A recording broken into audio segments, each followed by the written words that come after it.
언제나 우리를 사랑하시는 아버지 하나님, 그 크신 은혜 참으로 감사합니다.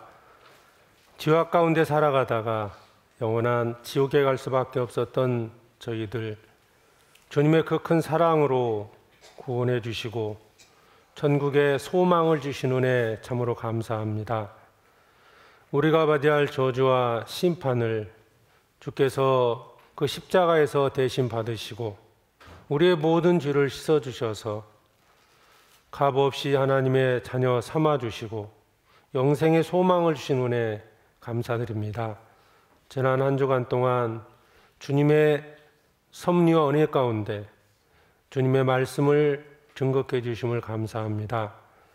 이번 말씀을 통해서 구원받은 자들, 또 주님의 사랑을 깨닫고 또 주 안에서 살아가는 주님의 귀한 자녀들, 남은 삶을 오직 주님의 영광을 위해서 살아가게 해주시고 이 사랑의 복음을 증거하며 살게 해주시옵소서. 주님 오시는 그날까지 몸된 교회 안에서 하나님의 영광을 위해서 살아가기를 소망합니다. 우리의 발걸음, 우리의 마음, 우리의 모든 것을 지켜주셔서 주님 만났을 때 칭찬받는 자들이 되게 해주시고, 아직도 이 세상에는 그 많은 이뤄진 영혼들이 있습니다. 그들에게 주님의 사랑의 복음을 담대히 증거해 주시옵소서. 오늘 주일 아침 또 말씀 앞에 나왔습니다. 마땅히 깨닫고 알아야 될 것들을 또 오늘의 말씀을 통해서 나타내 주시옵소서. 우리는 또한 들은 말씀들, 주님께서 명하신 그 모든 말씀들을 마음에 새기고 순종하며 또 삶 가운데서 행하며 하나님의 큰 역사를 이루게 해주시옵소서. 함께하지 못한 주님의 귀한 자녀들 어느 곳에 있든지 지켜주시고 항상 교제와 또 말씀을 사모하는 삶이 되기를 간절히 원합니다. 이 시간 오직 주 성령님께 모든 것을 부탁을 드립니다. 우리를 사랑하시는 예수 그리스도의 이름으로 기도드립니다. 아멘. 성경 고린도 후서 5장을 찾겠습니다. 고린도 후서 5장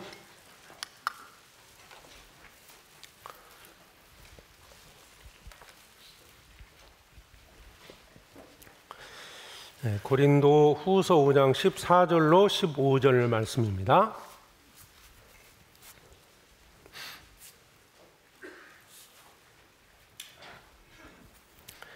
신약 291페이지 고린도후서 5장 14절로 15절 말씀 같이 읽겠습니다. 그리스도의 사랑이 우리를 강권하시는도다. 우리가 생각건대 한 사람이 모든 사람을 대신하여 죽었은즉 모든 사람이 죽은 것이라. 저가 모든 사람을 대신하여 산 자들로 하여금 다시는 저희 자신을 위하여 살지 않고 오직 저희를 대신하여 죽었다가 다시 사신 자를 위하여 살게 하려 함이니라. 우리가 지난 한 주간 동안 매일 저녁 시간에 하나님 말씀인 성경을 자세히 배웠습니다.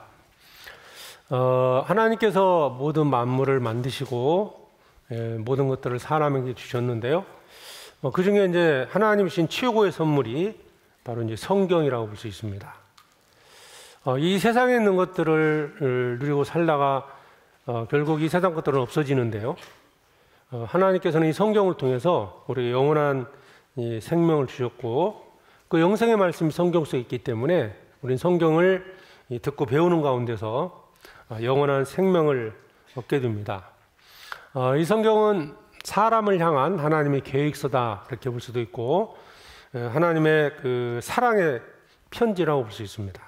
나를 얼마나 사랑하셨는지가 이 성경 가운데 기록되어 있고 우리가 이 성경을 통해서만이 그 하나님의 사랑을 알 수 있고 청구할 수 있는 길을 얻을 수 있습니다. 예수님께서 말씀하신 것처럼 내가 곧 길이요 진리 생명이니 나로 말미암지 않고는 아버지께 올 자가 없느니라. 하나님께 갈 수 있는 유일한 길은 바로 예수 그리스도입니다. 하나님께서 구원자를 이 땅에 보내주셔서 예수님이 십자가에 피 흘리고 죽으심으로 우리의 모든 죄를 씻어주시고 그 공로를 우리가 이제 천국에 갈 수 있는 그 믿음을, 그 소망을 갖게 됩니다. 하나님이 세상을 이처럼 사랑하사 독생자를 주셨으니, 하나님이 나를 너무 사랑해서 이 땅에 이제 독생자 예수 그리스도를 주셨고, 자, 이는 저를 믿는 자마다 멸망치 않고 영생을 얻게 하려 함이니라. 예수님을 보내신 목적은 우리에게 영생을 주시기 위해서다. 우리가 성경을 배우는 가운데서 영원한 생명을 얻었다면 성경을 잘 배운 겁니다. 평생 이 성경을 연구하고 배운다 하더라도 천국에 소망이 없다면 잘못 배운 겁니다. 성경의 주제가 그리스도고 성경을 기록한 목적이 영생을 주시는 거기 때문에, 비록 짧은 시간, 한 주간 동안 성경을 배웠지만 내가 이 성경을 통해서 영원한 생명을 얻었다면 성경 전부를 다 안 거예요. 세상에는 이제 많은 성경을 연구하는 신학자들도 있고요. 많이 공부하는 사람들이 실제로 많이 있습니다. 이제 대학에서 신학을 전공하기도 하고, 오랜 시간 동안 또 목회 현장에서 이제 이렇게 교회에서 목회 활동을 하고 있는 분들도 계시지만, 만약에 그렇게 성경을 연구 배웠지만 영생을 얻지 못했다면, 천국에 들어갈 수 있는 확신을 얻지 못했다면 그건 뭔가 잘못된 거라는 거예요. 한 시간을 배웠던, 한 주간 되었던 이 성경 속에 있는 그 성경을 통해서 하나님 우리에게 주시고자 하는 영생을 얻는다면 그건 성경을 전부로 한 겁니다. 이제 가끔 이제 우리 어르신들 이제 수양장에서 이렇게 어르신들 만나 상담을 해보고 하면요, 우리 이제 할머니들 또 할아버지들 그 시절에 학교도 잘 못 다니셔서 글도 잘 모르시는 분들도 이 성경 말씀을 듣는 가운데서 이 천국에 대한 소망을 갖게 됩니다. 정말 놀라운 것은 어떤 신학자들보다 정확하게 복음을 얘기하고 거기에 대한 확신을 갖고 그리고 이제 이 사실을 또 막 전합니다. 자녀들에게도 전하고 그 힘있게 이제 복음을 전해서 많은 영혼들 구원받게 합니다. 예전에 저도 이제 어떤 분이, 할머니 한 분이 구원받더니요, 아들이 둘에 딸이 5인데요, 전부 전도하시더라고요. 다 구원받고 교회를 오랫동안 다른 교회를 다니셨던 분인데, 그분이 교회를 얼마나 열심히 다녔냐면, 자녀들이 많이 있다고 그랬잖아요. 근데 그 옛날에는 그 교회당 시골에는 새벽 종을 친단 말이에요. 그러니까 그 새벽 종 치기 위해서 자녀들 집에 안 자고 그냥 옵니다. 그 정도로 열심히 했었는데, 그래도 이제 진리를 깨닫지 못하다가 이렇게 이제 구원을 받게 돼서 이 복음을 열심히 이렇게 전하다가 결국 주님 앞에 가셨는데요. 정말 글을 모른다 하더라도 이 성경을 듣는 가운데서 영원한 생명을 얻게 됩니다. 하나님의 사랑이 바로 예수 그리스도의 십자가에 나타나 있습니다. 하나님 나를 얼마나 사랑하셨는지 이 성경 속에 기록되어 있습니다. 그래서 누구든지 믿으면 영원한 생명을 얻습니다. 자, 죄인으로 태어나서 지옥 갈 수밖에 없는 내가 구원받고 천국에서 영원히 산다.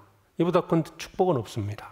또 피조물인 사람이 하나님과 같이 천국에서 영원히 산다는 것, 이보다 더 큰 축복은 없습니다. 큰 은혜는 없다는 겁니다. 그래서 오늘도 이제 어제에 이어서 예수님이 하신 일, 우리가 이제 구원받는 것은 내 공로나 내 어떤 노력으로 천국 가는 것이 아니고 오직 예수님이 하신 일, 그 일을 믿음으로 구원받고 천국에 가는 겁니다. 그래서 이 복음의 내용보다 더 중요한 건 없어요.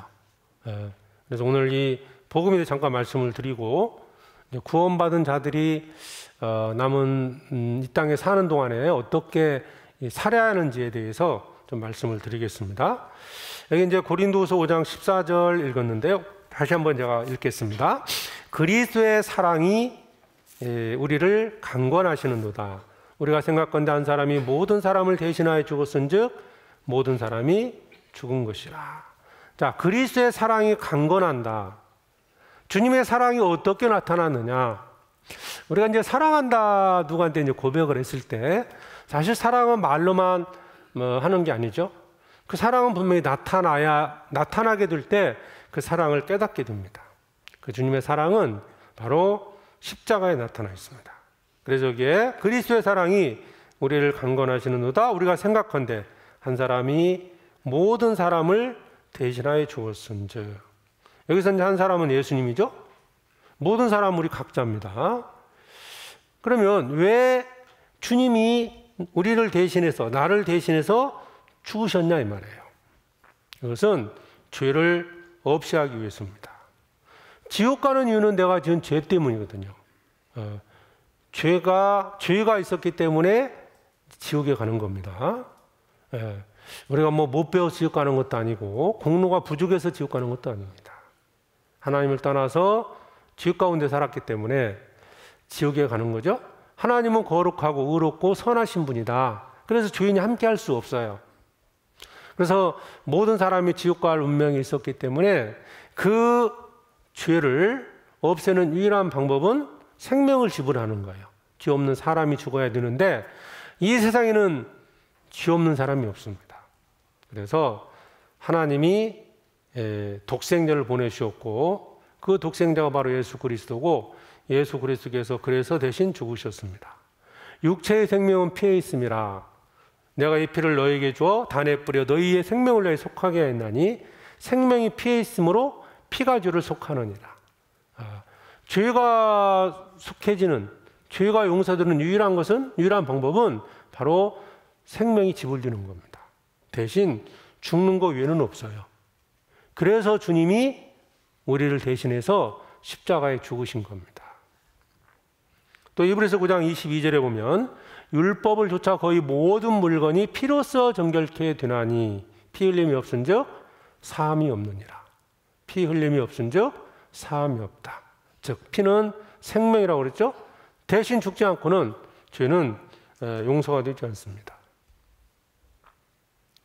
우리가 우리 죄 때문에 지옥 갈 운명에 처해 있었고 하나님 보시기에는 또 하나님의 형상을 입은 사람이 하나님이 사랑하는 그 영혼들이 지옥 가는 운명이 있는 거예요. 그래서 그 사랑이 십자가를 통해서 나타나셨는데 대신 죽으셨다는 거예요. 십자가라는 것은 대신 죽었다는 겁니다. 그냥 예수님이 그냥 죽으신 게 아니고 내 죄를 대신해서 죽으셨다는 겁니다. 그래서 우리가 그 사실을 믿음으로 받아들일 때 하나님께서 그 믿음을 의로 여기시고 하나님의 자녀로 우리를 받아주시는 겁니다. 그 십자가를 받아들였다는 얘기는 그 사랑을 받아들였다는 뜻이에요. 그 사랑을. 그래서 그 주님의 사랑을 받은 자가 이제 천국에서 사랑하는 주님과 영원토록 사는 건데요. 그런데 아담이 범죄함으로써 이 죄가 들어왔고 모든 사람이 지옥 갈 운명에 처해 있잖아요. 하나님께서는 이걸 아시고 이미 창세전부터 사람을 구원할 계획을 세우셨고 아담 때부터 하나님께서 일관되게 사람의 죄가 어떻게 용서되는지를 설명해 주셨습니다.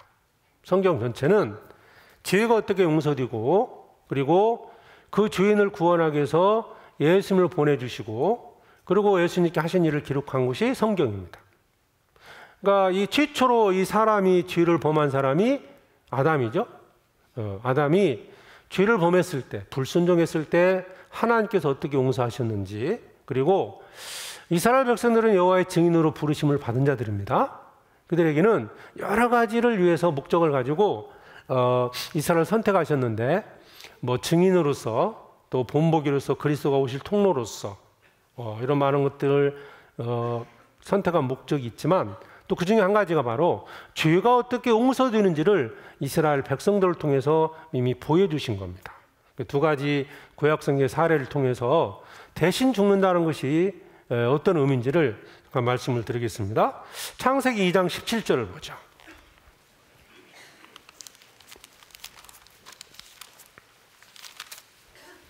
창세기 2장 17절에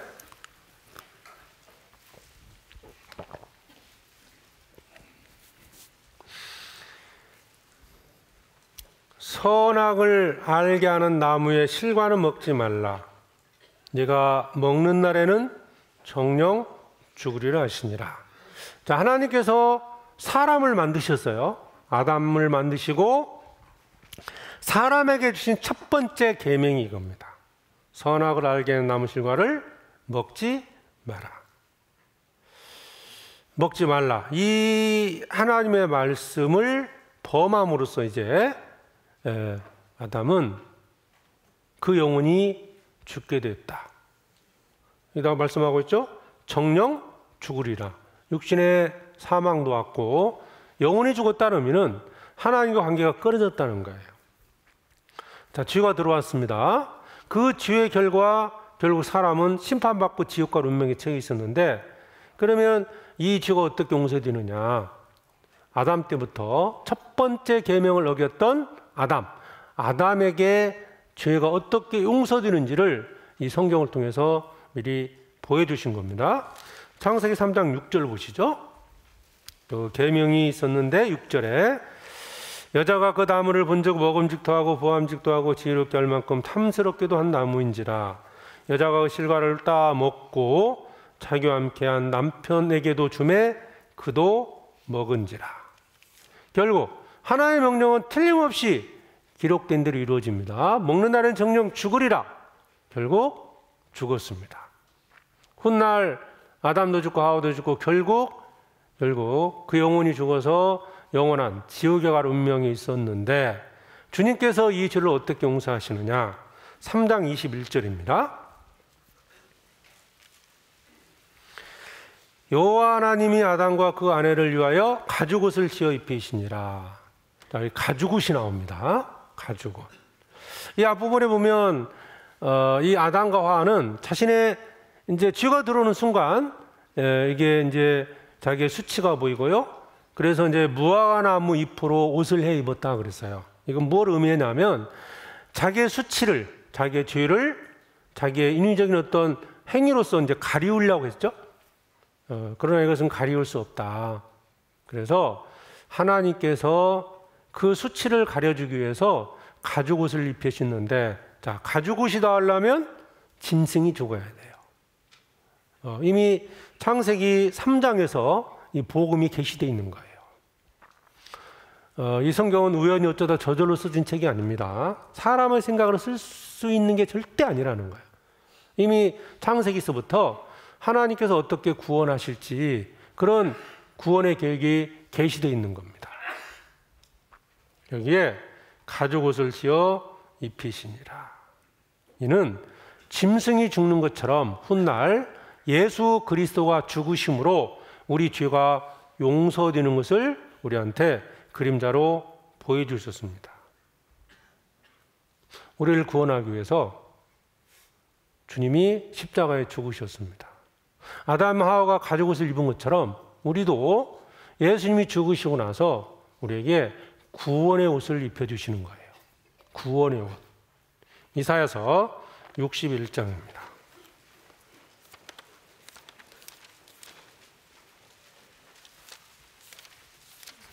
이사야 61장 10절에 이사야 61장 10절입니다. 1042페이지입니다. 구약성경 같이 한번 읽어보죠. 내가 여호와로 인하여 크게 기뻐하며 내 영혼이 나의 하나님으로 인하여 즐거워하리니 이는 그가 구원의 옷으로 내게 입히시며 의의 겉옷으로 내게 더하심이 신랑이 사모를 쓰며 신부가 자기 보물로 단장함갑게 하셨습니다. 자, 여기를 좀 보면서 말씀을 드리겠습니다. 여기 보면 내가 여호와로 인하여 크게 기뻐하며 하나님으로 인하여 크게 기뻐하고 내 영혼이 나의 하나님이라 즐거워하리니 이는 왜 즐거워하느냐? 이유가 있죠. 그가 하나님께서 구원의 옷으로 되게 입히셨다는 거예요. 구원의 옷.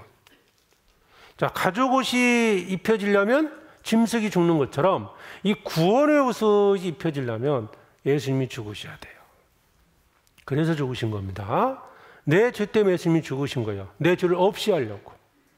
나의 모든 죄를 없이 하기 위해서 주님이 죽으신 겁니다. 내 죄는 태어나서 죽을 때까지가 내 죄입니다. 어제 말씀드렸죠? 우리가 심판받는 것은 지금 받는 게 아닙니다. 사람이 죽으면 죽음의 심판을 받아요. 그러니까 태어나서 죽을 때까지 죄를 심판받는 거예요. 그래서 주님은 내 과거지만 담당하신 게 아니고요, 지금 짓는 죄만 담당한 게 아닙니다. 그리고 앞으로 질지는 네가 알아서 해라 이렇게 말씀한 게 아니고 나의 모든 죄를 담당하시고 죽으셨어요. 내 죄를 대신해서, 나를 대신해서 내가 받아야 할 저주와 심판을 대신 받으신 겁니다. 대신 갚아주신 겁니다. 그래서 만들어진 것이 바로 구원의 옷이에요. 이 구원의 옷을 모든 사람에게 하나님은 주시길 원하시고 실제로 이 성경을 통해서 그걸 지금 전하고 있습니다. 모르기 때문에, 들어도 어떤 경우는 이제 강팍한 마음 때문에 이건 입기를 거부합니다. 구원의 옷을 입지 않으면 어떤 사람도 천국에 갈 수 없습니다. 아담이 무화과나무 잎으로 치마를 해 입었는데 그 옷으로는 절대 들어갈 수 없다는 거예요. 사람의 노력이나 행위로는 결코 천국에 갈 수 없다. 오직 구원의 옷을 입은 자만이 천국에 들어갑니다. 자, 그럼 이 구원의 옷을 어떻게 입을 수 있느냐? 갈라디아서 3장 27절에 보면 누구든지 그리스도 합하여 세례를 받은 자는 그리스도로 옷 입었느니라. 그리스도 합하여 세례를 받은 자는, 합하여 세례를 받았다는 말은 예수님이 나를 대신해서 죽으셨다. 예수님이 십자가에 죽으실 때 나도 죽었다. 이게 합하여 세례를 받는 겁니다. 함께 죽었다는 거죠. 주님의 죽음이 나의 죽음이고 주님의 부활이 곧 나의 부활이다. 이게 합하여 세례를 받는 거예요. 합하여 세례를 받은 자는 그리스도로 옷 입었느니라. 그래서 주님이 십자가의 죽으심으로 나에게 구원의 옷을 입혀주신 거예요. 아담이 범죄했을 때 하나님이 가죽 옷을 입혀주신 것처럼 이 모든 건 누가 준비하셨냐? 하나님이 하신 거예요. 아담이 짐승을 잡아서 스스로 가죽 옷을 만든 게 아닙니다. 하나님이 그렇게 하신 거예요. 하나님께서 예수님을 통해서, 예수님이 십자가에서 대신 죽으심으로 구원의 옷을 준비하시고 그 예복을 준비해서 우리에게 입혀주신 겁니다. 자, 어떻게 입을까요? 믿음으로 입는 거예요. 믿음으로. 그 사실을 믿을 때 구원의 옷이 입혀집니다. 자, 그래서 창세기 3장에도 이 복음이 계시되어 있고 대신 죽는 것, 대신 죽음으로써 죄가 용서되는 것이 여기에 기록되어 있습니다. 또 한 가지가 이스라엘 백성들에게 하나님께서 죄가 어떻게 없어지는지를 이제 그림자로 보여주신 것이 있는데 그게 바로 제사법입니다. 이스라엘 백성은 하나님의 선민으로 부르심을 받았어요. 그들도 여전히 죄 가운데 있습니다. 자, 죄를 범했을 때 어떻게 할 거냐? 거기에 대한 방법을 말씀해 주시는데 레위기를 보시겠습니다. 레위기 4장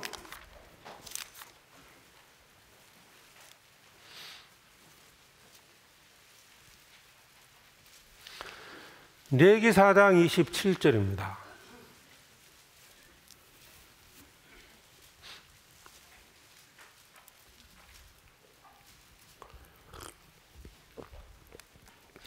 만일 평민의 하나가 여호와의 금령 중 하나라도 부지 중에 범하여 허물이 있었다가 그 범한 죄에 깨우침을 받거든 그는 흠없는 암염소를 끌고 와서 그 범한 죄를 인하여 그것을 예물로 삼아 그 속죄 희생의 머리에 안수하고 그 희생을 번제소에서 잡을 것이요. 자, 여기 내용이 보면 평민의 하나가 금령 중 하나라도, 하나 율법 중 하나라도 범하여 죄가 있었다가 이제 앞에 내용을 좀 정리를 했습니다. 자, 허물이 있었다가 그 범한 죄에 깨우침을 받거든. 방법을 알려주신 거예요. 하나님이 친히 알려주신 겁니다, 이건. 자, 죄가 어떻게 용서되느냐? 그 짐승을 잡아서 제사를 드리면 그 모든 기름을 화목제 희생의 기름을 주안까지 취하여 단 위에 불살라 여호와께 향기롭게 할지니 제사장이 그를 위하여 속죄한즉 그가 사함을 얻으리라. 하나님 주신 방법이에요. 이게 하나님이 정하신 법이에요.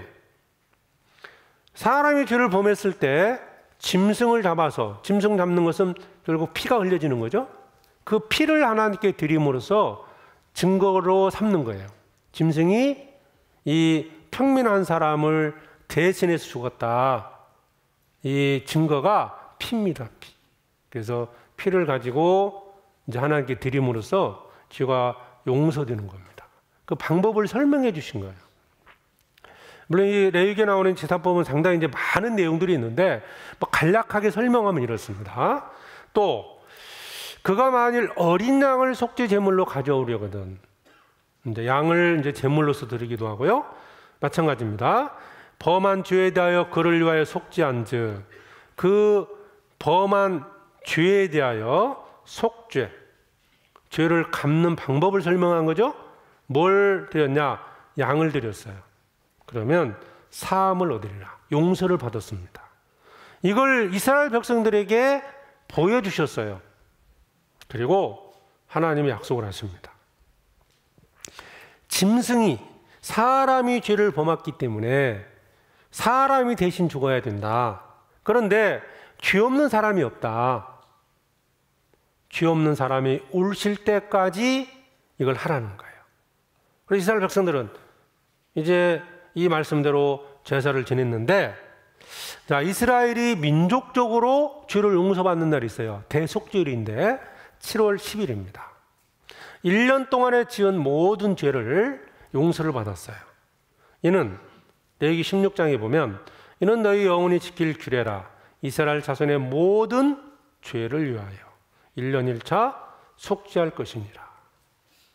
1년 1차, 1년에 한 번씩 속죄 제사를 드림으로써 1년 동안 지은 죄를 용서받은 거예요. 그러니까 이런 거예요.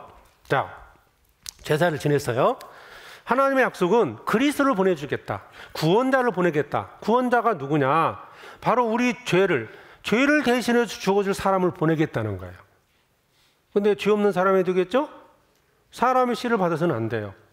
그래서 어쨌든 구원자를 보내주실 걸 약속을 했어요. 자, 기다렸는데 안 오셨어요. 제사를 드리는 겁니다. 살아가겠죠? 기다렸어요. 여전히 집 가운데 있습니다. 자, 그런데 아직 안 오셨어요. 또 제사를 지낸 거예요. 이것을 반복적으로 제사를 지내는데 약 1500년 동안이라고 보시면 되겠죠? 이 율법을, 이제 제사법을 받은 때가 1500년이니까 약 1500년 동안 매년 이 제사를 지냈던 거예요. 뭘 가르쳐 주기 위해서입니까? 대신 죽음으로써 죄가 용서된다는 사실을 가르치는 거예요. 그래서 이스라엘 백성들은 이렇게 1년 1차 속죄 제사를 드렸습니다. 그런데 이 제사는 완전한 제사가 아니다. 왜? 짐승이 사람의 죄를 대신할 수 없다는 거예요. 이건 그림자입니다. 그러니까 사람의 가치와 짐승의 가치가 같겠어요? 어떠세요? 모르겠어요. 요즘은 이런 게 좀 이렇게 돼가지고요. 세태가 개한테 막 유산을 막 몇십억씩 이렇게 남겨주기도 하고, 요즘 개 장례식장도 생겼더라고요. 그러나 사람과 짐승의 가치는 다르지 않습니까? 어쨌든 다릅니다. 내가 짐승을 위해서, 개를 위해서 내가 죽어줄 수는 없지 않습니까? 어쨌든 가치가 다르기 때문에, 사람이 죄를 졌기 때문에 사람이 죽어야 돼요. 그래서 하나님이 구원자를 약속하신 거예요. 그래서 히브리서 10장을 보겠습니다.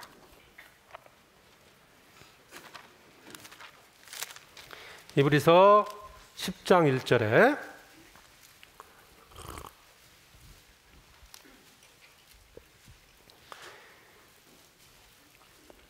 율법은 장차 오는 좋은 일의 그림자요 참형상이 아니므로 해마다 늘 드리는 바 같은 제사로는 나아오는 자들을 언제든지 온전케 할 수 없느니라. 이 같은 제사로는 이게 매년 늘 드렸죠. 이스라엘은 매년 제사를 드렸는데, 이 제사는 완전한 제사가 아니라 하나의 그림자라고 되어 있죠. 그림자. 여러분, 그림자가 있으면 뭐가 있어요? 실체가 있는 거예요. 실체가 뭐냐? 바로 구약의 하나님께 약속하신 그리스도입니다. 그 그리스도가 누구냐? 바로 예수님이셔요. 그래서 하나님은 4절도 한번 더 보죠. 4절에 이는 황소와 염소의 피가 능히 죄를 없이 하지 못합니다. 왜 능히 없애지 못할까요? 가치가 다른 거예요. 예? 짐승이 뭐 양 100마리가 죽었다고 해서 우리가 같은 가치가 되겠습니까? 예? 뭐 양 수백만 마리가 있는데 그거하고 사람 한 사람은 가치가 같겠냐고요. 예? 몽골 갔더니요, 양들이 정말 많아요. 예? 뭐 수천 마리씩 이제 한 집에서 키우기도 하더라고요. 그 수천 마리하고 한 사람은 가치가 같겠습니까? 같을 수가 없는 거예요. 그래서 황소와 염소의 피가 능히 죄를 없이 하지 못함이라. 그래서 하나님께서 한 사람을 준비해 주셨죠. 예? 한 사람을 준비해 주셨는데, 바로 그러므로 세상이 마실 때 가라사대 하나님이 제사와 예물을 원치 아니하시고 오직 나를 위하여 한 몸을 예비하셨도다. 이 한 몸이 누굽니까? 예수님이신 거예요. 예수님이 오신 겁니다. 아까 제사법을 제가 다시 한번 간략하게 설명을 드리면 이런 겁니다. 아까 구약 성경 설명드렸던 것이 어떻게 죄가 용서되느냐. 자, 이 사람이 하루 동안 살면서 이러저런 죄를 진 거예요. 뭐 희롱도 하고 싸우기도 하고 남의 걸 훔쳐먹기도 했습니다. 그러다가 죄를 깨달은 거예요. 이제 저녁 시간에 깨달았죠. 그래서 성경대로 양을 한 마리 가지고 갑니다.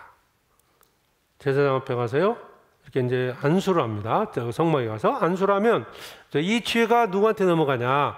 바로 양에게 넘어가요. 자, 새카만 죄가 누구한테 갔어요? 양한테 갔어요. 그러면 양이 죽는 거예요. 그래서 짐승이 죽어서 피를 가지고 이 지성소에 들어가서 뿌리면 죄가 용서가 되는 거예요. 이렇게 한 겁니다. 그러니까 대속죄일, 아까 레위기 16장 34절에서 1년 1차 속죄할 것이니라. 자, 이스라엘 민족이 1년 동안 지은 죄가 있어요. 1년 동안에 지은 죄가 이제 누구한테 넘기냐? 안수함으로써 이제 이스라엘 백성들에게 넘어가요. 넘어갔죠? 그러면 이제 누가 죽냐? 이스라엘 민족을 대신해서 누가? 양이 죽어요. 이렇게 피 흘리고 죽음으로써 대신 죽었죠? 이스라엘 민족의 죄를 대신해 죽음으로써 죄가 용서된 겁니다. 이렇게 행한 거예요. 자, 대속법의 의미가 뭐냐면 죄의 삭은 사망이다. 너희를 대신해서 희생 짐승을 죽이라. 피를 가지고 주님 앞에 갔을 때 너희 죄가 용서되리라. 이게 하나님이 정하신 법이에요. 그러나 말씀드린 것처럼 짐승이 사람을 대신할 수 없다. 죄 없는 사람을 하나님 편에 준비해 주셨습니다. 그 한 사람이 바로 예수 그리스도입니다. 예수님이 한 몸을 예비해 준비해 주셨는데 그 예수님이 이 땅에 오셔서 결국 하신 일이 뭐냐? 이게 중요하죠? 나를 대신해서 죽으셨다는 거야. 그래서 성경은 대신 죽었다, 대신 죽으셨다는 말씀을 반복하고 있습니다. 그냥 예수님이 죽으셨다 이러지 않고요, 대신 죽으셨다. 디도서 2장 14절에 보면 같이 한번 읽어볼까요? 그가 우리를 대신하여 자신을 주심은 모든 불법에서 우리를 구속하시고 우리를 깨끗하게 하사 선한 일에 열심히 하는 친백성이 되게 하려 하심이니라. 잘 보세요. 그가, 오늘 마지막 날이죠. 대답을 한번 해보겠습니다. 그가 누구예요?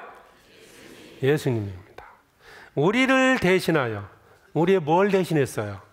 그렇죠. 여기 앞에 우리 죄를, 그렇죠? 죄를 대신하여 자신을 주심은 이유가 나옵니다.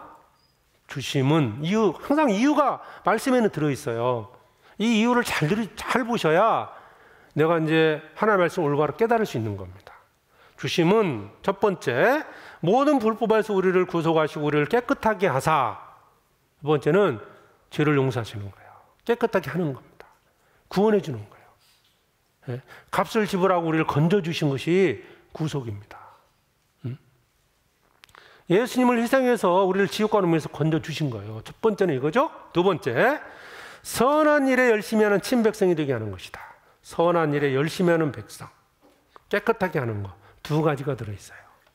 복음은 주님이 나를 대신해 죽으셨죠. 그게 복음이잖아요. 복음에는 항상 믿어질 때 그 주님의 사랑을 깨닫게 됨과 동시에 그 목적도 있는 거예요. 왜 그렇게 하셨느냐.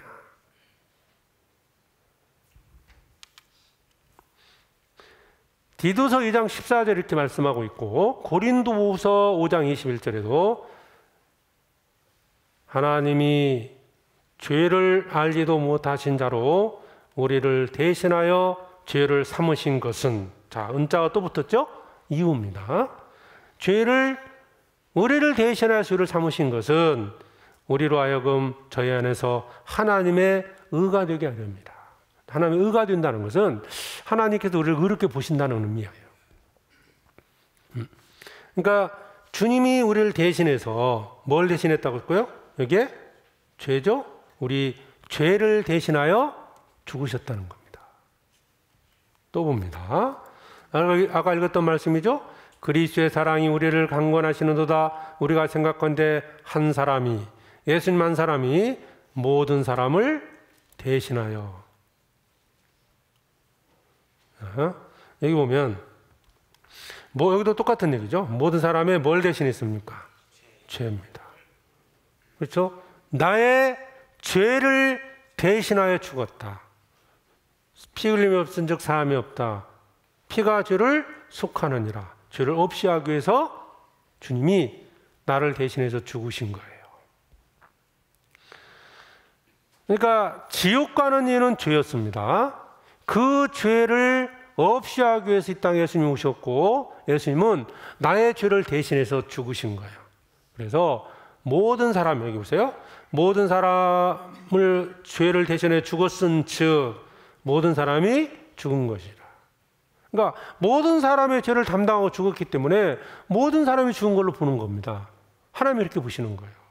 다 갚아주신 겁니다. 또 베드로전서 3장 18절에 같이 읽겠습니다. 그리스도께서도 한 번 죄를 위하여 죽으사 의인으로서 불의한 자를 대신하셨으니 이는 우리를 하나님 앞으로 인도하려 하심이라.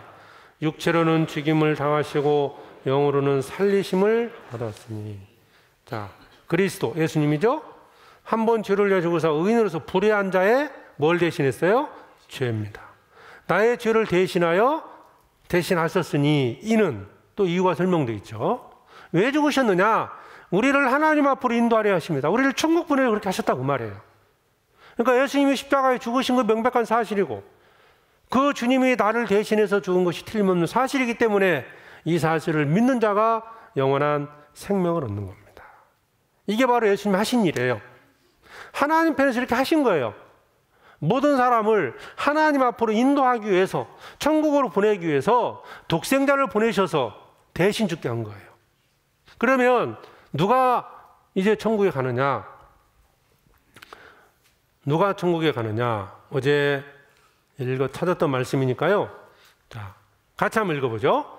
하나님이 세상을 이처럼 사랑하사 독생자를 주셨으니 이는 저를 믿는 자마다 멸망치 않고 영생을 얻게 하려 하십니다.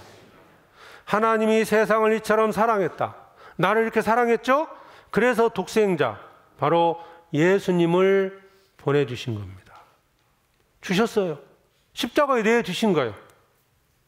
그래서 하나님께서 모든 세상 사람의 죄를 예수님에게 담당시키셔서 십자가에 죽게 하신 거예요. 자, 이유입니다. 이렇게 하신 이유가 뭐냐? 영생을 얻게 하기 위해서다 그랬어요. 영생을 하나님이 하셨어요. 근데 이제 영생을 얻기 위해서 사람 앞에서 해야 될 일이 딱 한 가지입니다. 뭐예요? 저를 믿는 자, 믿는 겁니다. 그래서 구원은 믿음으로 구원받는 거예요. 믿음으로 천국 가는 겁니다. 아시겠어요? 내가 뭘 해서 가는 게 아니에요. 성경은 처음부터 끝까지 일관되게 이 말씀을 하시는 거예요. 너희는 못한다. 너희는 죄인이다. 너희는 악하다. 너희 운명은 지옥과 운명에 있다. 이걸 말씀하시는 거고. 근데 세상 종교는 어떻게 얘기합니까? 너희는 할 수 있어. 너희는 선해. 모든 종교는 그래요. 자기가 노력해서만 할 수 있는 것처럼. 자기를 모르기 때문에 그런 거예요. 근데 나를 알 수 있는 분은 창조주에는 모릅니다. 하나님이 사람이 무엇인지를 설명해 주신 거예요. 사람이 무엇이냐? 사람은 하나님의 형상대로 지음받았다. 사람은 어떤 존재냐? 태어날 때부터 죄인으로 태어났다. 그래서 지옥과 운명에 있다. 이걸 성경에서 밝게 말씀하신 겁니다. 창조주 하나님인 거 알았죠? 4일간? 다섯째 날 내가 누군지를 알았잖아요. 그래서 어제 이 사람을 하나님이 어떻게 구원하시는지 그걸 말씀을 드린 겁니다. 성경의 핵심적인 내용을 말씀을 드린 거예요. 자, 그래서 독생자를 주었으니 이는 저를 믿는 자마다. 하나님이 하신 일과 내가 해야 될 일을 명확히 구별을 해야 됩니다. 이 구별을 못하니까 문제가 생기는 거예요. 하나님이 하실 일을 자기가 막 하려고 덤비고 있어요. 그래서 믿음으로 간다. 전국은 믿음으로 가는 겁니다. 그래서 이제 어제 그 시간에 읽었죠? 너희가 그 은혜를 인하여 믿음으로 말미암아 구원을 얻었나니 이것이 너희에게서 난 것이 아니요 하나님의 선물이라. 은혜를 인하여 믿음으로 구원을 얻었는데 선물 받은 거다. 이 세 가지는 하나님이 준비해 주신 거잖아요. 하나님의 은혜고 구원의 선물을 주셨어요. 우리에게. 우리는 믿음으로 얻는 겁니다. 천국은 구원은 믿음으로 받아요? 행위로 받아요? 믿음이라는 거죠. 그러면 행위로 천국 갈 것처럼 말하는 게 성경으로 볼 때 이단인 거예요. 아십니까? 이단과 참을 구별해야 됩니다. 세상에는 막 서로 막 이단이라니까 누가 이단인지 모르는 거예요. 예? 도둑놈이요, 도둑질을 막 도둑 잡아라 막 쫓아가는데요. 갑자기 그 사람이 뒤돌아서 도둑이다 그러니까요. 주변 사람 헷갈려서 못 보는 이게 왜 누가 도둑놈인지 모르는 거죠. 이단의 정의를 정확히 하셔야 됩니다. 이단. 끝이 다른 게 이단이에요. 그죠? 끝이 다른 거다. 뭐가 다르냐? 구원받는 방법을 잘못 얘기하는 게 이단인 거예요. 아시겠어요? 구별하셔야 됩니다. 오직 믿음으로입니다. 오직 믿음으로. 어떤 것은 뭐 7성사를 통해서 천국 간다? 성경적으로 이단인 겁니다. 사람 행위로 갈 수 있는 게 아니에요. 뭐 6월절을 지켜야 한다? 그래서 이단인 겁니다. 뭐 헌금을 해야 천국 간다? 이건 더 특별한 이단입니다. 헌금에 천국 가요? 교회를 열심히 나가야 천국 간다고요? 그게 이단인 겁니다. 그러니까 세상에도 정통이라고 자처하는 곳에서 이런 이단적인 내용을 많이 얘기를 하고 있는 거예요. 뭐 주일 잘 지키고 뭐 봉사 잘하고 그 믿음이 좋아서 천국 갑니까? 구별하십시오. 이제 구별하실 수 있겠죠? 믿음이냐 행위냐 이 문제. 나중에 신약성경 이제 쭉 읽어보십시오. 일관되게 말씀하는 그거예요. 믿음이냐 행위냐. 행함으로는 구원받지 못한다. 오직 믿음이다. 믿음이다. 계속 말씀하고 있거든요. 그래서 우리가 예수 그리스도를 믿는 겁니다. 믿음으로 영원한 생명을 얻는 겁니다.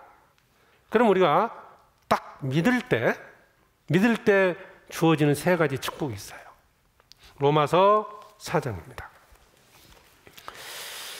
자, 로마서 4장 25절입니다.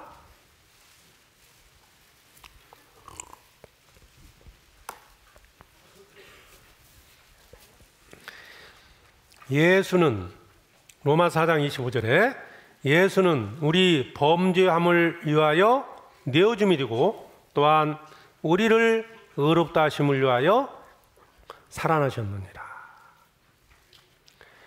자, 예수님이 하신 일에 대한 설명을 간단히 설명해 주신 거죠. 우리 범죄함을 위하여 내어졌다. 우리를 대신 십자가에 죽으셨고 부활하셨는데 그것은 우리를 의롭다 하심을 위해서다 그랬어요. 자, 의롭다함을 인정받는다는 것이 조금 이제 다른 개념이긴 한데 뭐 결국 천국 간다는 말씀은 같은 겁니다. 의미는 내 죄를 용서해 주셨을 뿐만 아니라 지옥과 운명에서 나를 건져주었을 뿐만 아니라 하나님의 아들로 인정하고 하나님의 자녀로 삼아준다는 의미도 있어요. 그러니까 우리는 믿음으로 의롭다함을 얻는 하나님 앞에 의로운 자로 봐주시는 거예요.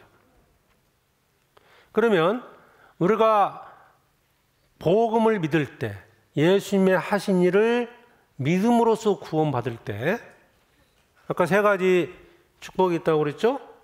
예. 로마서 5장 1절에 그 다음 말씀입니다. 그러므로. 자, 그랬죠? 우리를 의롭다 하심을 살아나셨느니라. 그러면 우리가 의롭다함을 얻는 것은 믿음이라는 거죠. 그러므로 우리가 믿음으로 의롭다 하심을 얻었은즉 우리 주 예수 그리스도로 말미암아 하나님으로 더불어 화평을 누리자. 또한 그로 말미암아 우리가 믿음으로 서 있는 은혜에 들어감을 얻었으며 하나님의 영광을 바라고 즐거워하느니라. 보세요. 딱 믿었어요.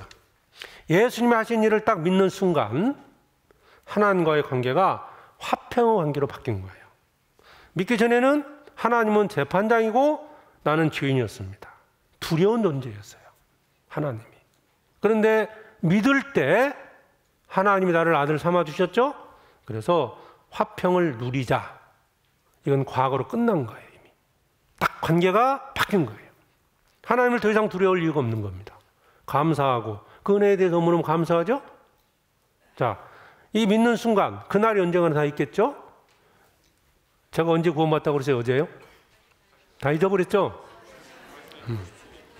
그냥 올림픽 개막식 날 구원받았습니다.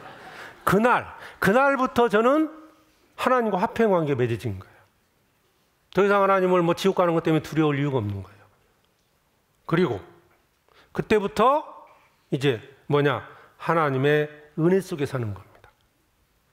믿음 가운데 살아갔을 때 하나님의 은혜를 얻으면서 하나님의 은혜를 누리면서 살아가는 거예요. 구원받으면 그렇습니다. 그래서 딱 이건 과거라고 볼 수 있죠. 화평을 누리자. 이미 과거로 끝난 거예요. 두려운 존재에서 하나님과의 화평관계 됐고요. 그다음에 은혜를 누린다. 현재입니다. 현재 누리고 사는 거예요. 그리고 우리가 하나님의 영광을 바라고 천국 갔을 때 주어지는 영광을 바라보면서 소망 가운데서 즐거움에 사는 겁니다. 이건 미래에 주어지는 거예요. 그러니까 믿음으로써요. 과거, 현재, 미래에 대한 축복이 동시에 주어지는 거예요. 화평관계 이루어졌죠? 은혜를 누리고 살고 있죠? 영광이 주어질 겁니다. 이건 내가 주님 앞에 섰을 때 하나님께서 영광으로 갚아주십니다. 얼마나 좋습니까? 믿음으로써. 그러니까 이게 복음을 믿음으로써 이 얻어지는 놀라운 축복. 응? 놀랍지 않습니까? 하나님께서 이렇게 우리에게 베풀어 주신 은혜입니다. 나를 대신해서 주님이 십자가에 죽으심으로 얻어진 결과입니다. 고린도후서 5장 다시 보겠습니다. 고린도후서 5장 14절에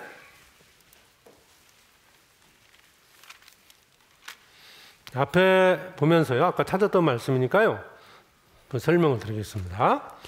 그리스도의 사랑이 우리를 강권하시는도다. 우리가 생각건대 한 사람이 모든 사람을 대신해 죽었은즉 모든 사람이 죽은 것이라. 그래서 우리는 구원을 받았어요. 하나님의 자녀가 됐습니다. 그런데 그 주님의 사랑을 통해서 구원받은 자들, 주님께서 그렇게 하신 이유를 설명해 주고 있습니다. 15절에 나오죠. 저가 모든 사람을 대신하여 죽으심은 이유이죠. 왜 죽으셨느냐? 물론 나를 사랑해서 나를 구원하기 위해서 십자가에 죽으셨어요. 죽으심은 산자들 하여금 다시는 저희 자신을 살지 않고 오직 저희를 대신하여 죽었다가 다시 사신 자를 위하여 살게 하려 함이니라. 다시 사신 자를 위해서. 즉 주님을 위해서 살게 하려고 주님은 우리를 대신해서 십자가에 죽으셨다는 거예요.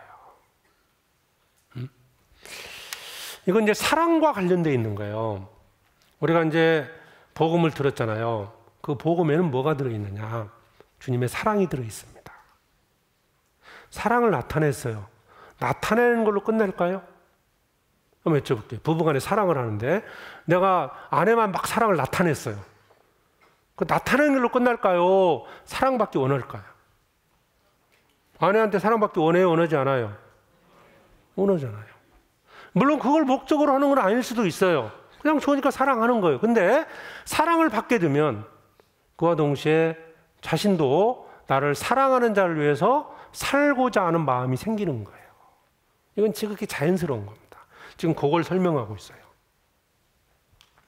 저가 모든 사람을 대신하여 죽으심은, 예수님이 나를 대신해서 죽으신 것은 이제 내가 죽었던 분이 살아났죠? 구원받은 내가 이제 나 자신을 위해 살지 않고 나를 대신하여 죽었다가 다시 사신 자를 위하여 살게 하려 함이니라.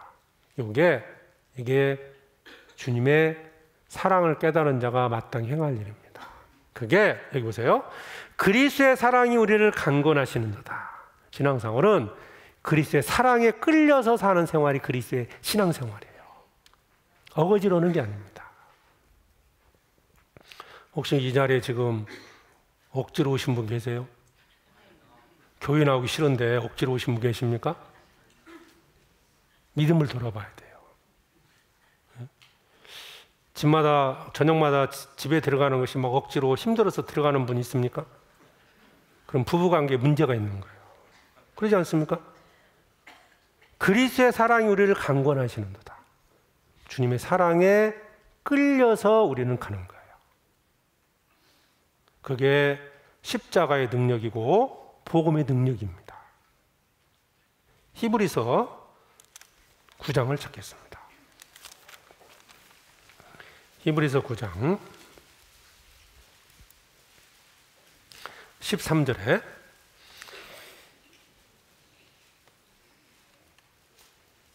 (12절부터) 보죠. 이 12절 말씀, 염소와 송아지의 피로 아니하고 오직 자기 피로 영원한 속죄를 이루사 단번에 성소에 들어가셨느니라. 염소와 송아지의 피와 예수님의 피를 비교해 놨잖아요. 구약시대는 염소와 송아지의 피로 1년 동안의 죄를 용서받았는데 이제 오직 자기 피로 영원한 속죄를 이루셨다. 그러면 구약시대 그 짐승의 피로서도 죄를 1년 동안의 죄를 정결케 했다. 그랬어도 하나님께 감사했겠죠. 그죠? 형벌을 받아야 했지만 그 속죄제사를 드림으로써 용서를 받은 거잖아요. 13절이 그에 대한 내용입니다. 염소와 황소의 피와 및 암송아지의 죄로 부정한 자에게 뿌려 그 육체를 정결케 하여 거룩해 하거든 하물며 영원하신 성령으로 말미암아 흠없는 자기를 하나님께 드린 그리스도의 피가 어찌 더 양심으로 죽은 행실에서 깨끗하게 하고 살아계신 하나님을 섬기게 못하겠느뇨? 묻고 있습니다. 섬기게 못하겠느뇨? 질문입니다. 아까 읽었던 내용입니다. 이게. 잘 보세요. 자, 그리스도의 피가 구약시대 짐승의 피로서도 죄를 정결케 했다 그 말이에요. 그러면 1년 동안 죄를 용서받았죠? 그러면 이스라엘 백성들 하나님께 감사하지 않겠습니까? 그것만으로 감사했다. 죄가 용서되고 감사한 마음으로 살았던 거예요. 그런데 보세요. 이제 영원하신 성령으로 말미암아 흠없는 자기를 하나님께 드린 그리스도의 피가 첫 번째 기능에 대한 얘기입니다. 어찌 너희 양심으로 죽은 행실에서 깨끗하게 하고, 첫 번째가 죄를 깨끗게 하는 거예요. 내 죄를 영원히 용서하시는 겁니다. 두 번째, 살아계신 하나님을 섬기게 못하겠느냐? 섬길 수 있는 힘도 어디에 있어요? 그리스도의 피에 있는 거예요. 그리스도의 피가 내 죄를 깨끗게 할 뿐더러 그 피의 능력으로 주님을 섬기게 할 수 있는 힘도 주신다는 뜻입니다. 그래서 신앙생활은, 구원받은 이후의 신앙생활은 사실은 어거지로 하는 게 절대 아닌 겁니다. 그 사랑에 대해서, 주님의 사랑에 너무너무 감사하니까, 나 같은 죄인을 위해 주님이 죽으셨는데, 그 하나님의 아들이 이 땅에 오셔서 나를 대신해 죽으셨는데 그 사랑이 얼마나 큽니까? 십자가의 사랑이 믿어질 때 주님을 사랑하고 주님을 섬기게 됩니다. 자원해서 주님을 섬기고 주를 위해서 희생하며 살아가는 겁니다. 주님을 사랑하라고 명령한 게 아니에요. 주님의 사랑이 깨달아짐으로써 주님을 자원해서 사랑하는 겁니다. 이게 구원받은 자의 올바른 모습이고요. 이게 신앙생활입니다. 주님을 사랑하고 주님 말씀 앞에 순종하며 살아가는 것. 우리가 어제 들은 말씀이 복음입니다. 복음. 기쁜 소식이라는 뜻이에요.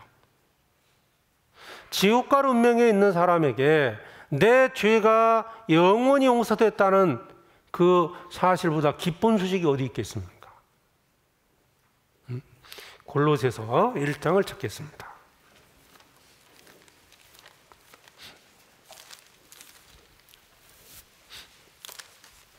골로새서 1장 6절.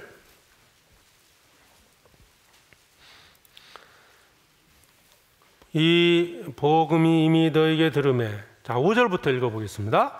너희를 위하여 하늘에 쌓아둔 소망을 인함이니 곧 너희가 전에 복음 진리의 말씀을 들은 것이라.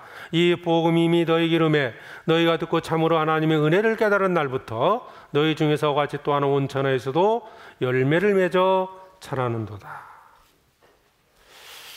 우리가 어제 복음을 들었습니다. 복음을 듣고 믿었어요.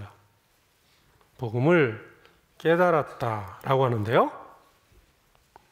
6절만 떼어서 설명을 드려보죠. 이 복음이 이미 너에게 이름. 이 복음이 뭘까요?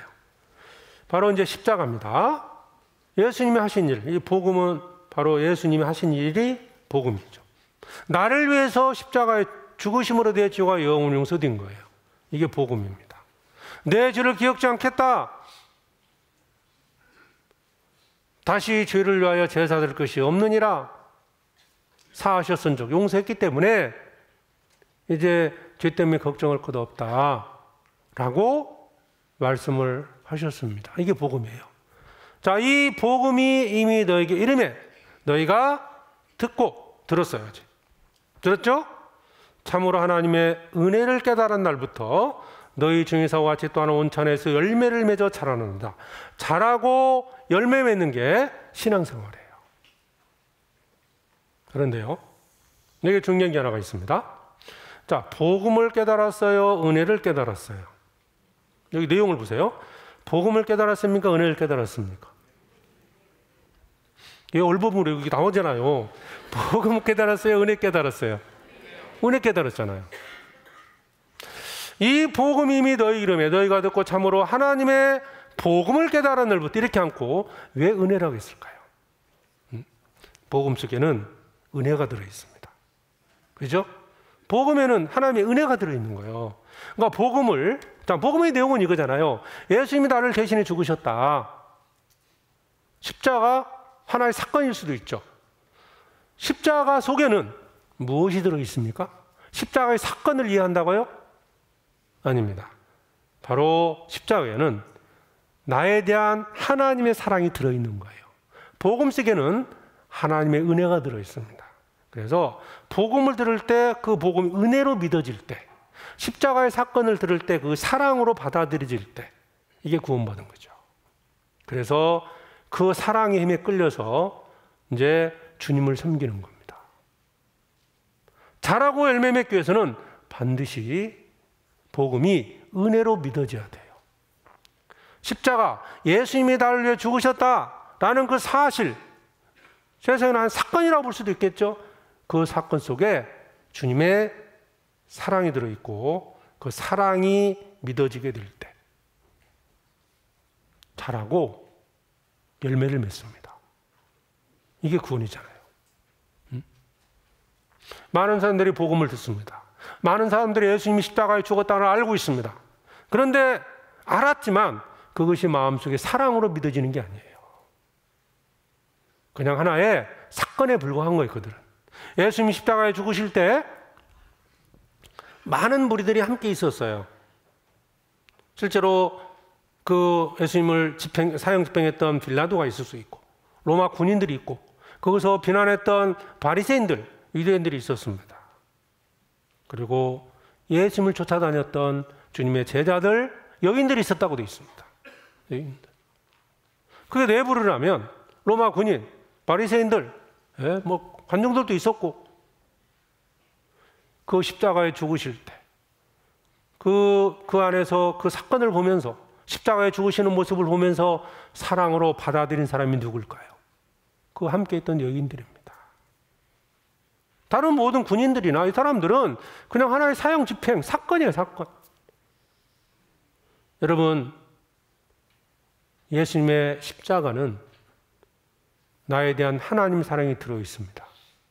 여러분, 이 복음 속에는 하나님의 은혜가 들어있는 거예요. 복음이 은혜로 믿어질 때 나도 그 주님의 은혜에 보답하고자 하는 마음이 생깁니다. 부모의 은혜를 깨닫게 될 때 부모를 섬길 수 있는 힘이 있는 거예요. 10,000원짜리 한 장을 부모한테 받을 수 있어요. 돈 많은 중에 그저 10,000원 한 장은 그냥 별거 아닐 수도 있어요. 책이 없어서, 정말 책값이 없어서 정말 어렵게 살아가는데 부모가 돈을 준비했어요. 책 사라고 50,000원 주셨어요. 근데 이 50,000원이 그냥 10,000원 중에 주셨다면 크게 은혜가 안 될 수도 있어요. 그런데 옛날에 책에도 그런 게 있잖아요. 어머니가 머리를 다 깎아서 팔아서 50,000원을 마련해 줬어요. 50,000원 그 가치가 전혀 다른 겁니다. 그렇게 되면 50,000원 속에는 그 어머니의 사랑이 들어있는 거예요. 그러니까 나의 어떤 환경과 형편에 따라 다를 수 있다는 거예요. 내가 정말 죄인으로 태어나서 지옥 갈 수밖에 없는 그 상황이 있다는 참으로 믿어지게 될 때 복음은 은혜로 받아들이게 됩니다. 십자가는 사랑으로 믿게 돼 있는 거예요. 그래서 복음은 사람을 구원하는 것뿐만 아니고 주를 위해서 살아갈 수 있는 힘도 주십니다. 로마서 1장을 찾겠습니다.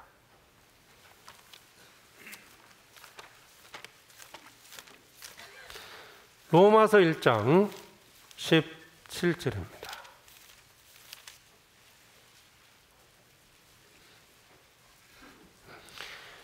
복음에는 하나님의 의가 나타나서 믿음에 이르게 하나니 기록된 바 오직 의인은 믿음으로 말미암아 살리라함과 같으니라. 자, 복음에 대한 설명인데요. 16절에 보면 그 이후에 내가 복음을 부끄러워하지 아니하노니 이 복음은 모든 믿는 자에게 구원을 주시는 하나님의 능력이됩니다. 저때는 유대인에게요, 또한 헬라인에게로다. 자, 복음은 모든 믿는 자에게 구원을 주시는 하나님의 능력이다. 자, 만물을 말씀으로 창조하신 하나님께서 사람을 구원한 유일한 방법은 복음입니다. 복음. 이 복음은 모든 믿는 자에게 구원을 주시는 하나님의 능력이다 그랬어요. 복음으로서만 사람이 구원받는 거예요. 그런데요, 이 복음을 믿었어요. 그러면 이 복음이라는 것이 그냥 복음 믿는 거로 끝이 날까요? 여기 좀 마킹을 했습니다.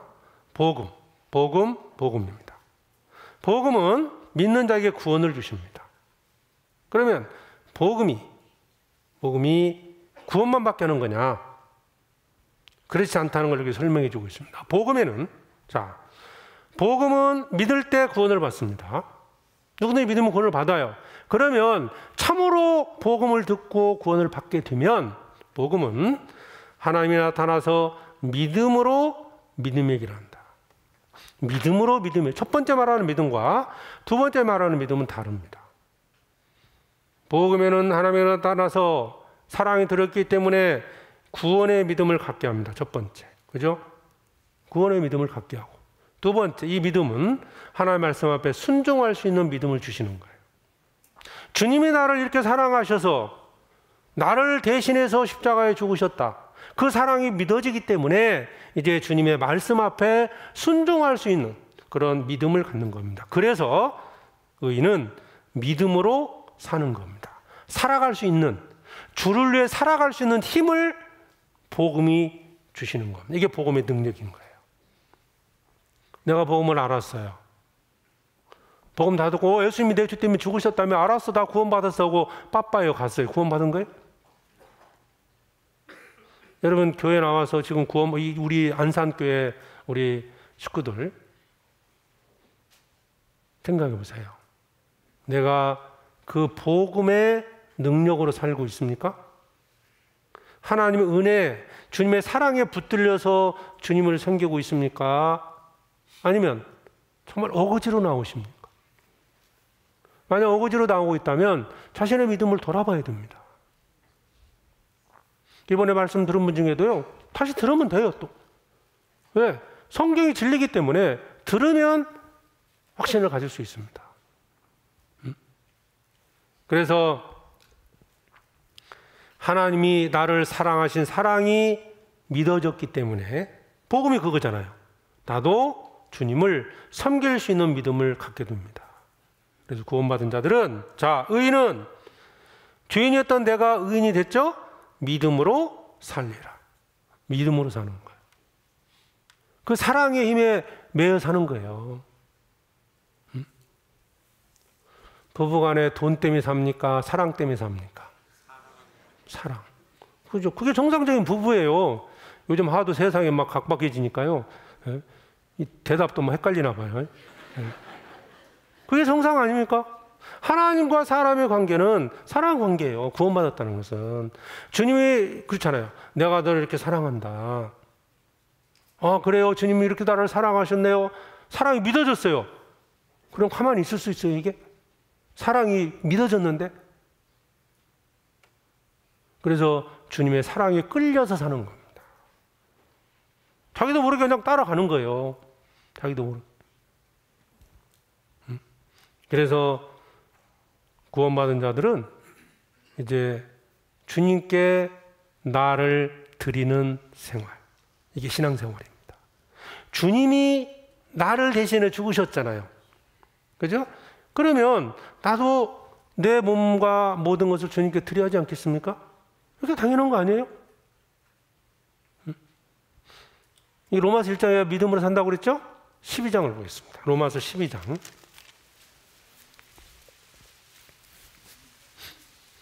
로마서 12장 1절에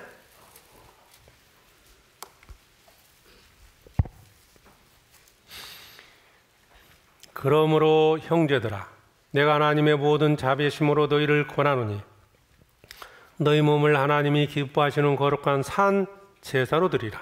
이는 너희 드릴 영적 예배니라. 그러므로 형제들아. 그러므로. 그러니까 복음을 통해서 구원받은 자들에게 주시는 주님의 말씀이에요. 그러므로 이게 얼마나 좋은 말입니까? 그러므로 형제들아. 내가 하나님의 모든 자비하심으로 너희를 권하노니 너희 몸을 하나님이 기뻐하시는 거룩한 산제사로 드리라. 이게 예배입니다. 죽으라 그 말이 아니에요. 하나님은 독생자를 이 땅에 보내셔서 나를 대신해서 죽으셨어요. 몸을 드리라는 것은 뭐 이 몸을 잡아서 바치라는 의미가 아니에요. 내 삶을 주님께 드리라는 거죠. 주를 위해서 죽지는 못하더라도 주를 위해서 살 수는 있지 않습니까? 그 사랑이 믿어질 때. 그게 신앙생활입니다. 시간, 재능, 시간이 있죠. 시간을 드리는 거고 전에 시간은 다 나를 위해 썼지만 이제 주를 위해서 드리는 거죠. 재능, 예? 재능은 누구를 위해서 드려야 됩니까? 예? 구원받기 전에는 뭐 예? 노래도 잘하고 뭐 잘 놀았어요. 구원받으면 그 노래 목소리를 누구한테 드려야 돼요? 예? 노래방 가서 100점 맞으려고 노래를 잘하게 했을까 하나님이? 구원받고 하나님께 드리라는 거예요. 예? 재능을 하나님께 드리고요. 그 다음에 내 마음을 하나님께 드리고 내 재물도 주님께 드리는 거예요. 주님이 나를 십자가에 죽으셨다라는 사실이 참으로 믿어졌을 때 그 재물을 전에는 나를 위해서만 썼지만 이제 주님을 위해서 드리는 겁니다. 사랑의 힘. 신앙생활 방법을 잘 몰라서 못 한다고요? 사랑이면 그렇지 않습니다. 방법 몰라도 괜찮아요. 물론 알면 더 좋겠죠. 이제 배워가면 되는 겁니다, 앞으로. 그런데 사랑이 없으면 방법을 아무리 배워도요, 그렇게 할 수가 없는 겁니다. 초보 엄마가, 다 초보 엄마죠. 애 낳고 이제 결혼해서 애 낳으면 다 초보 아닙니까? 네. 그 엄마가요, 애 키우는 방법 몰라도 키워냅니다. 왜 그렇죠? 사랑하기 때문에. 가끔씩 상한 음식 줄 수도 있어요. 가끔씩 애를 더 힘들게 할 수도 있어요. 그렇지만 사랑하기 때문에 키웁니다.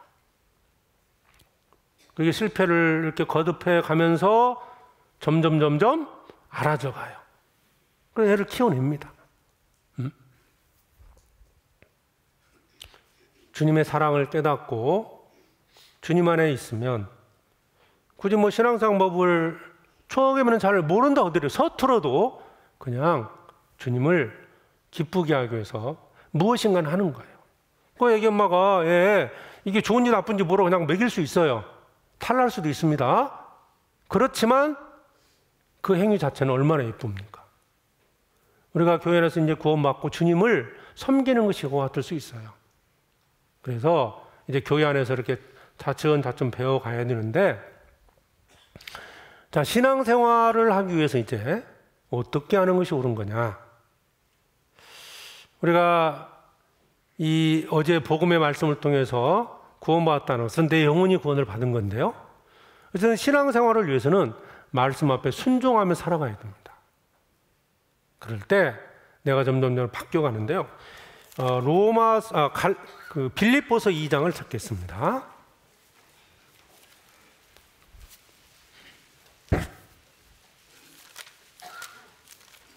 빌립보서 2장 12절입니다. 그러므로 나의 사랑하는 형제들아, 너희가 나 있을 때뿐 아니라 더욱 지금 나 없을 때에도 항상 복종하여 두렵고 떨림으로 너희 구원을 이루라. 항상 복종하여 두렵고 구원을 이루라. 자, 여기서 구원을 이룬다는 것은 우리 삶의 변화를 의미하는 것이지 뭐 구원을 차츰차츰 받는다 그런 게 아닙니다.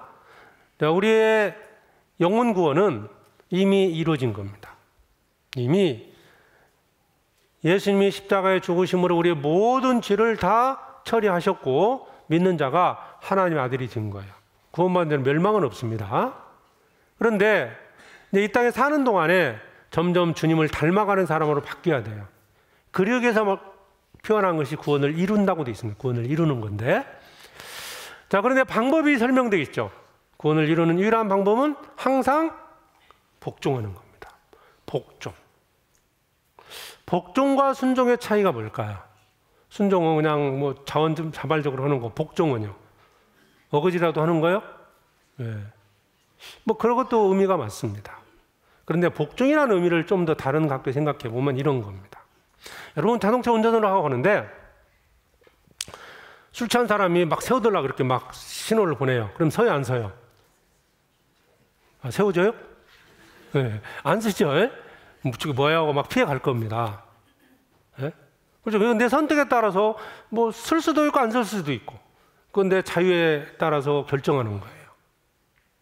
그런데 운전하고 가는데 갑자기 제복을 입은 딱 경찰이요, 빨간봉 들고 탁 세우는 거예요. 서요, 안 서요? 대답 잘하시네요. 네, 서요. 서죠? 왜 서요? 경찰이니까. 그러니까 이 복종의 의미는 그런 거예요. 제복을 입었냐 입지 않느냐에 따라서 제복을 딱 보는 순간 서야 되겠다.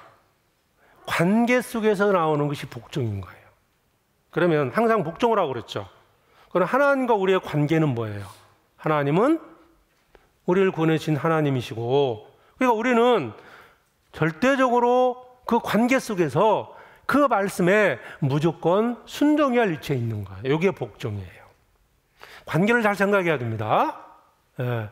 요즘 이 세상이요, 막 질서가 무너져 가지고요, 이게 위아래도 없어요, 사실은. 그러니까 좀 이게 헷갈릴 수도 있는데, 옛날에 스승하면 선생님 그러면요, 이유가 없어요. 그냥 시키면 해야 돼요.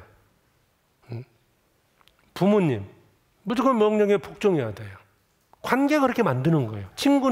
친구라면 굳이 뭐 그럴 필요가 없잖아요. 여기서 복종의 의미는 그런 겁니다. 항상 복종하여 두렵고 떨림으로 너희 구원을 이루라. 복종해야 됩니다. 말씀 앞에 복종하면 말씀은 반드시 순종해야 됩니다. 그럴 때 은혜를 얻을 수 있는 거예요. 그래서 우리는 이 말씀이 하나님 말씀이라는 것을 믿기 때문에 이제 이 말씀에 복종합니다. 복종하는 생활이 이루어질 때 우리의 삶이 점점 바뀌어갑니다. 이제 우리는 하나님의 아들이 됐어요. 하나님의 자녀가 된 겁니다. 믿음으로 하나님의 아들이 된 거예요. 믿음으로 하나님의 아들이 돼서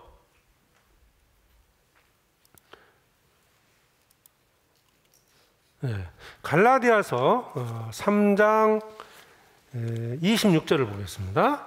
갈라디아서 3장 26절에 여기 앞에 한번 보시죠. 너희가 다 믿음으로 말미암아 그리스도 예수 안에서 뭐가 됐어요? 자, 우리가 아들이 어떻게 됐어요? 아들이 되는 방식은 믿음으로입니다. 그러니까 믿음으로 아들이 됐어요. 그러니까 우리는 이제 하나님 구원받은 사람은 이제 멸망은 없습니다. 한 가지 이제 더 말씀드리려는 것은, 그러면 구원받은 이후에 짓는 죄는 어떻게 되냐 이거예요. 자, 이 죄 가지고 이 죄 때문에 지옥 가요 안 가요? 지옥은 안 갑니다. 자, 내가 이제 하나님을 믿지 않다가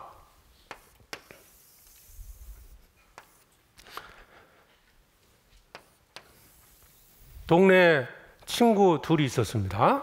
자, A라는 친구하고 B라는 친구 서로 친구예요. 둘이 말씀 피우고 막 이렇게 눈붙이고 살다가 어느 날 두 사람이 이 성경 강연에 초청을 받고 말씀을 들었어요. 이 친구는 잘 듣다가 도망쳤어. B라는 친구는. 그래서 구원을 못 받았고 A라는 친구는 이제 구원을 받았어요. 이 친구는 계속 죄를 짓고 삽니다. 구원받고 A라는 친구는 이제 처음에는 죄의 수가 많아지면 점점 줄어들어요. 자, 그러면 이 구원받은 A라는 친구는 죽어서 어디 가요? 천국 가죠. 이 B라는 친구는 어디 갑니까?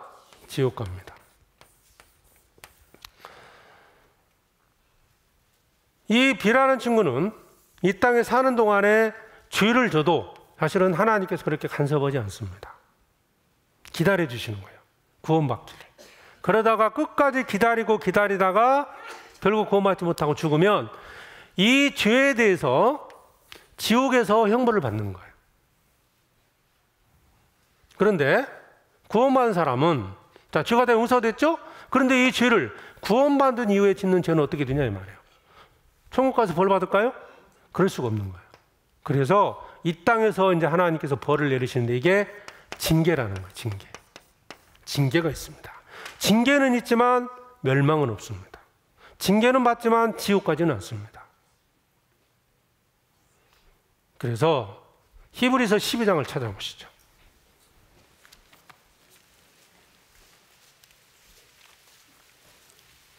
히브리서 12장 6절 봅니다. 주께서 그 사랑하신 자를 징계하시고 그의 받으시는 아들마다 채찍질 하심이라 하였으니 너희가 참으면 징계를 받기 위함이라. 하나님의 아들같이 너희를 대우하시나니 어찌 아비가 징계하지 않는 아들이 있으리요. 우리가 구원받은 사람이 이제 죄 용서됐으니까 마음대로 죄를 지어도 된다? 이렇게 생각하는 사람은 물론 없을 겁니다. 내 죄 때문에 예수님이 죽으셨는데 내가 내 마음대로 죄 지으려고 하겠습니까?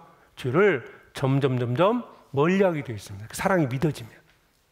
그러더라도 이제 우리가 미혹을 받아 죄를 지을 수도 있습니다. 그 죄에 대해서는 하나님이 징계하십니다. 남의 돈을 떼어먹었다. 떼어먹은 만큼의 배는 더 손해보게 할 겁니다. 만약에 정말 어떤 것에 미혹돼서요 큰 죄를 범했다. 반드시 하나님은 죄값을 이 세상에 있는 동안에 벌을 하십니다. 그게 징계입니다. 그래서 아들로서 살아가는 것이 신앙생활입니다. 아들은 아버지가 무서워서 뭐 순종하고 그런 게 아니고요. 진짜 아버지와 아들이 온전한 관계가 있다면 항상 아버지를 기쁘게 하는 삶을 살 겁니다. 그게 아들답게 사는 게 아니겠어요? 네? 하나님을 기쁘시게 하는 삶. 하나님을, 아까 너희 몸을 하나님께 드리라고 그랬죠? 하나님을 기쁘시게 하고 하나님 말씀에 순종하면서 아들답게 살아갑니다. 그리스도인이 잘못 살아가면 하나님의 이름을 욕되게 하는 거예요. 그래서 가정에서든 뭐 사회에서든 어느 곳에 있든지 간에 정말 하나님의 아들답게 말씀대로 살아가시면 하나님께서 은혜를 더해 주시고 축복을 주시는 거예요. 지금까지도 서로 부부간에 서로 사랑하고 부모님을 잘 섬겼다면 더 그렇게 하셔야 돼요. 성경 말씀은 그걸 말씀하고 있는 거예요. 우리가 이 땅에 태어나는 순간 두 곳에 속하게 됩니다. 한 곳은 가정이라는 곳입니다. 또 한 곳은 국가 내지는 사회라는 곳이에요. 좀 폭을 넓혀보면 국가로 태어났고 내가 어떤 직장을 가질 수도 있고 뭐 학교를 다닐 수도 있고 어떤 이런 단체에 소속이 되지 않습니까? 그러다가 구원을 받게 되면 교회 안에 속하게 됩니다. 그리스도인들은 이 세 곳에서 충실히 살아야 됩니다. 교회, 순서로 말하면 교회, 가정, 사회입니다. 어느 곳에든지 본이 되는 모습으로 살아가야 돼요. 그래서 우리가 구원받고 이제 교회라는 곳에 속하게 됩니다. 그래서 주님은 구원받은 자들을 내게 명하신 게 있어요. 자라고 열매 맺기 위해서는 하나님을 기쁘시기 위해서는 먼저 첫 번째로 순종해야 할 게 뭐냐? 바로 교회 안에 거하는 거예요.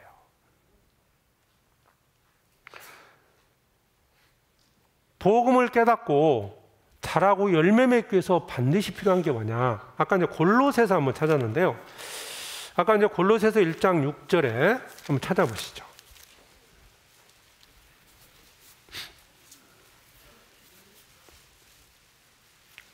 골로새서 1장 6절. 자, 이 복음에 대한 얘기 나왔죠?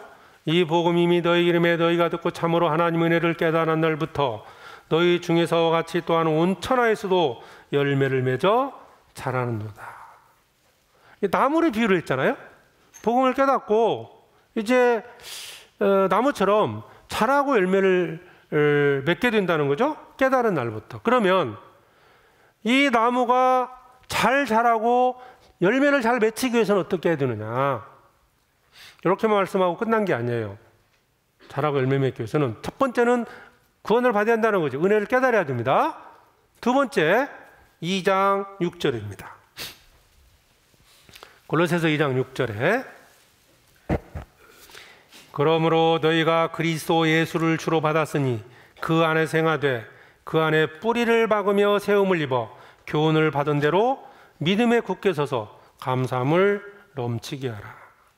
그리스도 예수를 주로 받았으니 나의 주인으로 받았으니 그 안에 생하되 그 안에 뿌리를 박으라는 거예요. 자, 나무가 자라고 열매 맺기 위해서 절대적으로 필요한 게 뭡니까? 뿌리를 박는 거예요. 어느 곳에 뿌리를 박느냐에 따라서 달라집니다. 그러면 그리스도 안에 뿌리를 박으라는 말은 바로 그리스도가 역사하시는 교회 안에 뿌리를 박으라는 거예요. 자, 세상이라는 곳 심겨졌던 내가, 그렇죠. 우리는 세상이라는 곳에서 그 나무가 쥐나무로 심겨져 있었습니다. 이제 하나님께서 나를 구원해 주셨죠? 나를 의롭게 보시는 거예요. 죄인이 의인이 된 거예요.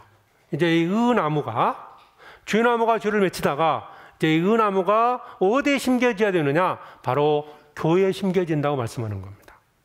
교회 안에서 거하면 돼요. 시간이 많이 지났기 때문에 오늘 뭐 생활에 관련 좀 더 말씀을 드려야 되는데 이 한 가지만 말씀드리고 끝낼게요. 교회 안에 거하라. 이 교회입니다. 이 교회 안에서 말씀을 듣고 배우는 거예요. 성장할 수 있습니다. 자, 나무가 뿌리를 박는 게 첫 번째 중요하죠? 두 번째 중요한 게 뭐예요? 양분 공급과 물의 공급입니다. 교회 안에는 말씀을 듣고 배우는 거예요. 그게 나무를 자라게 하는 겁니다. 뭐 거름과 물이 충분치 못하면요, 나무는 병이 들 수도 있고, 열매를 맺히지 못하는 것뿐만 아니고요, 병까지 들어요. 구원받은 자가 교회 안에서 말씀으로, 교제를 통해서 충분히 공급받지 못하면 결국 병들어서 죄가 들어오고, 그렇죠? 쉽게 미혹이 돼서 죄 가운데 빠질 수 있어요. 그래서 교회 안에 거하는 건 정말 중요한 겁니다. 또 한 가지 기억하시면 돼요. 교회 안에 뿌리를 박자. 뿌리 박고 계시면 성장합니다. 풍성의 열매를 맺어요. 이 열매가 뭘까요? 바로 자신이 기도하는 것들이 이루어지는 거예요. 내가 하나님께 기도하는 게 있죠? 그 기도를 이루어가는 겁니다. 주님이 들어주셔요. 축복해 주시고 은혜를 주십니다. 자라면서 이제 하나님께 필요한 것들 기도하죠? 기도합니다. 자, 그런데 기도가 뭘까? 내가 원하는 것을 하나님께 구하는 기도다, 맞아요. 그런데요, 기도의 내용이 달라집니다. 성장하면서. 애들을 보면 알 수 있어요. 부모에게 요구하는 것이, 어렸을 때는 부모한테 바라는 게 뭐예요? 늘 달라고만 해요. 용돈 주세요, 통닭 사주세요, 피자 사주세요, 막 이게 달라고만 하죠. 근데 점점 커가요. 부모가 연로하고 자녀가 좀 성장하면 부모한테 요구하는 게 달라집니다. 아버지, 뭐 필요하세요? 이렇게 바뀌는 거예요. 믿음이 성장하면 하나님의 뜻을 이루기 위한 기도를 합니다.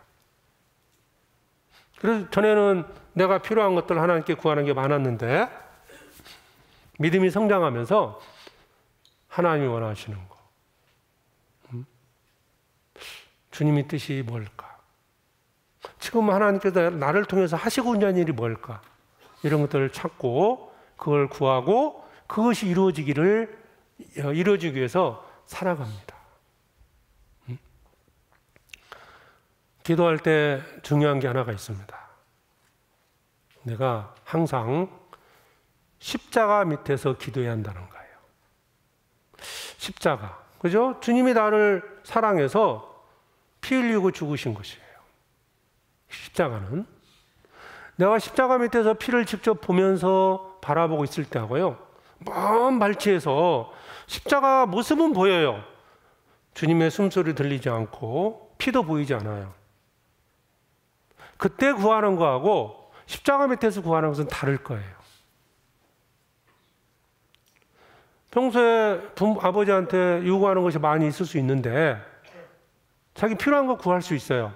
근데 아버지가 만약 임종하는 상황에서 그 침상 밑에서 아버지를 보면서 무엇을 구하겠습니까?